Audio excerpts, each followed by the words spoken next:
Bom dia, turma! Na aula de hoje, nós vamos ver os tempos verbais no modo indicativo.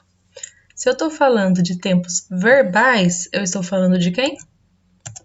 Do verbo. Muito bem, vamos relembrar um pouco o que é verbo. Então, o verbo é a palavra responsável por expressar ação, estado e fenômenos da natureza.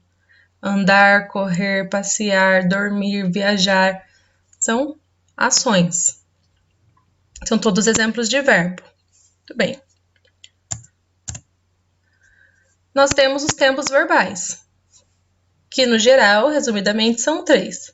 Presente, pretérito, que é o passado, mas a partir de agora chamamos de pretérito, e futuro. E nós temos os modos que esses verbos vão aparecer. O modo indicativo expressa uma certeza de acontecimento. Então, uma certeza é um acontecimento, ponto final. O modo subjuntivo expressa uma hipótese de acontecimento, então é uma possibilidade. E o modo imperativo, lembra de imperador, expressa uma ordem. Na aula de hoje, nós vamos ver apenas o modo indicativo.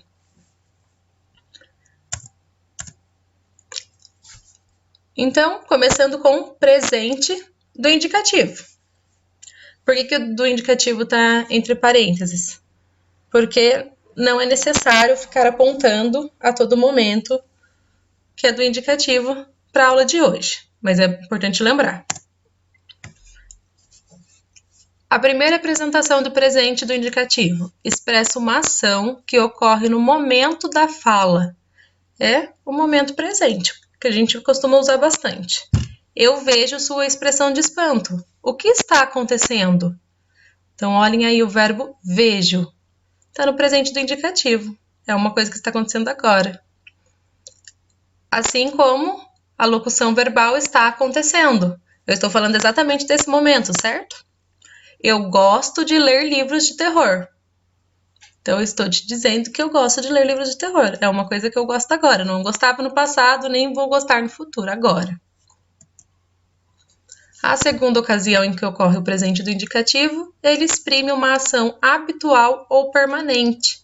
Então, quando nós estamos falando dos nossos hábitos. Exemplo, idosos não pagam passagem nos ônibus. Então, eles não pagam hoje, não pagam ontem e não pagam amanhã. É uma ação habitual, permanente.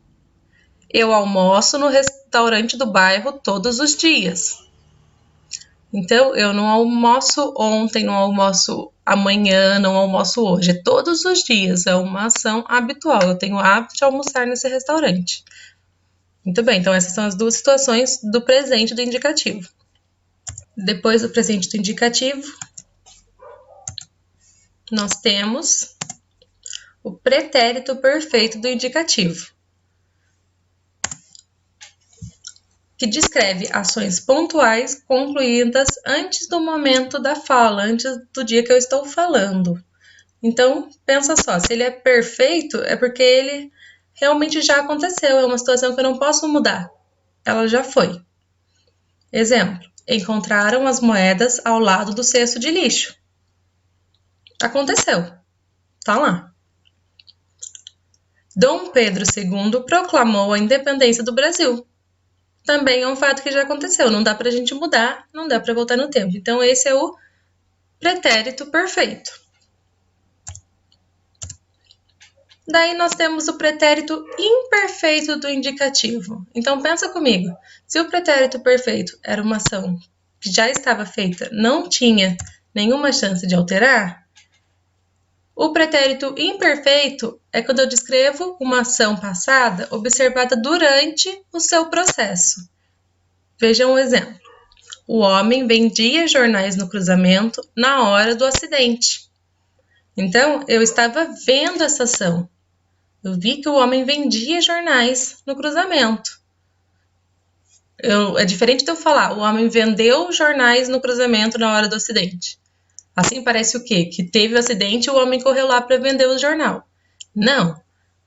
Quando eu falo no pretérito imperfeito, o homem vendia jornais, o meu leitor, o meu interlocutor, ele entende que eu estou querendo dizer que o homem vendia por lá. Ele não foi lá vender por conta do acidente, ele já estava por lá.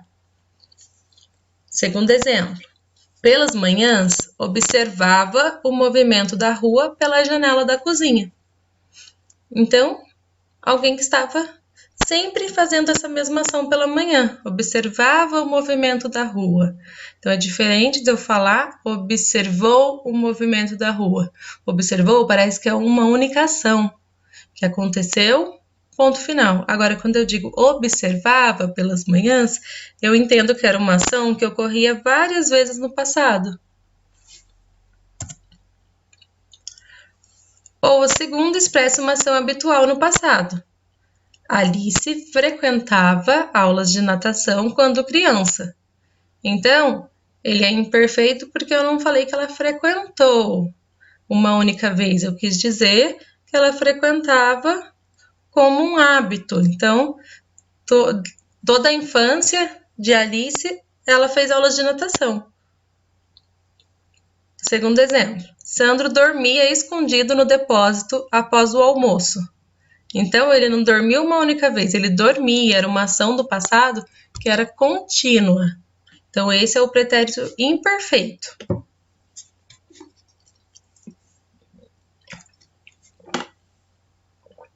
Depois nós temos o pretérito mais que perfeito do indicativo. O que o pretérito mais que perfeito do indicativo expressa? Uma ação concluída antes de outra também ocorrida no passado. Então, eu vou ter uma frase no qual eu tenho duas ações que aconteceram no passado. E uma, provavelmente, aconteceu antes da outra. Essa que aconteceu antes da outra, que é o passado mais distante, é o mais que perfeito. Vejam só.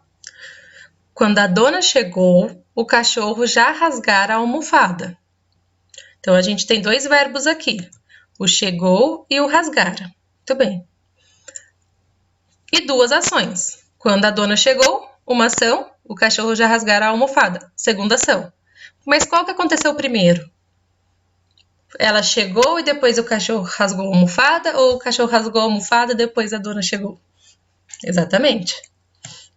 Então, o rasgar ocorreu antes de chegar. Então, ele é o passado mais que perfeito. Quando a dona chegou, é o pretérito perfeito. Quando o cachorro já rasgara a almofada, é o pretérito mais que perfeito, porque aconteceu antes do pretérito perfeito. Então, eu vou ter sempre duas ações no passado na mesma frase, e uma aconteceu antes da outra. Esse é o mais que perfeito. Outro exemplo. Chegou à cidade e se dirigiu à casa onde vivera antes. Então, aqui eu tenho períodos compostos. Então, eu vou separar o chegou à cidade, deixa ele de fora e vamos olhar para a frase. E se dirigiu à casa onde vivera antes. Então, nós temos dois verbos. Dirigiu e vivera.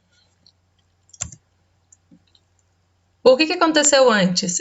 O ato de se dirigir à casa para revisitar ou vivera antes.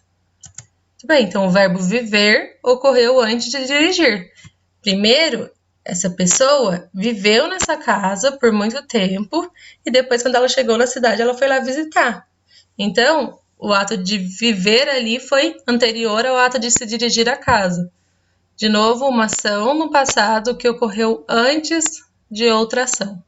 E a que aconteceu antes, a primeira ação do passado, vai ser sempre pretérito mais que perfeito. Muito bem, agora vamos para o futuro. Futuro do presente do indicativo ou apenas futuro. Indica uma ação futura em relação ao momento da fala. Escreveremos o relatório hoje à tarde. Essa ação vai acontecer depois do momento que está sendo dita. Concluirei o curso de graduação no próximo ano. Mesma coisa. Então, no futuro, eu vou concluir.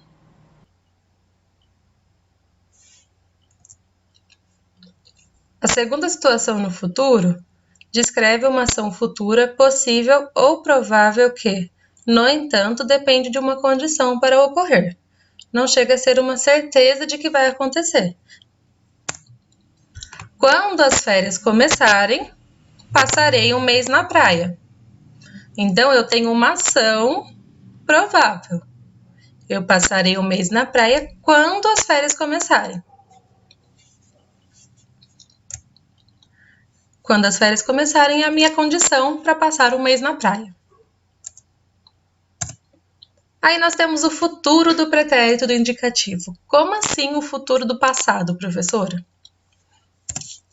Indica uma ação futura em relação a um fato do passado. Vamos ver um exemplo que fica fácil de entender.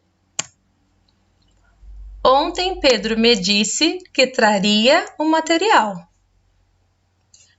Então, ontem eu falei com o Pedro, foi quando ele me disse. Me disse o quê? Que traria o material na aula de hoje, por exemplo. Então, eu tenho uma ação lá no passado, que está representada aí pelo disse, o verbo dizer, e uma ação do futuro, que está representada aí pelo traria, que é do verbo trazer. Então, trazer é uma ação futura em relação ao ato de dizer, certo? Eu tenho uma ação no passado e uma ação no futuro. E essa ação no futuro, ela depende da minha ação do passado, por isso que é o futuro do pretérito. Descreve uma ação futura improvável porque depende de uma condição de difícil realização. Se ela tivesse dinheiro, viajaria para Fernando de Noronha. Então, aí nós temos a condição que é difícil de realizar. Se ela tivesse dinheiro. Então, eu estou impondo uma condição que claramente eu já indico que ela não tem. Mas, se por acaso tivesse, a ação no futuro que ia acontecer, viajaria para Fernando de Noronha. Até a próxima, pessoal!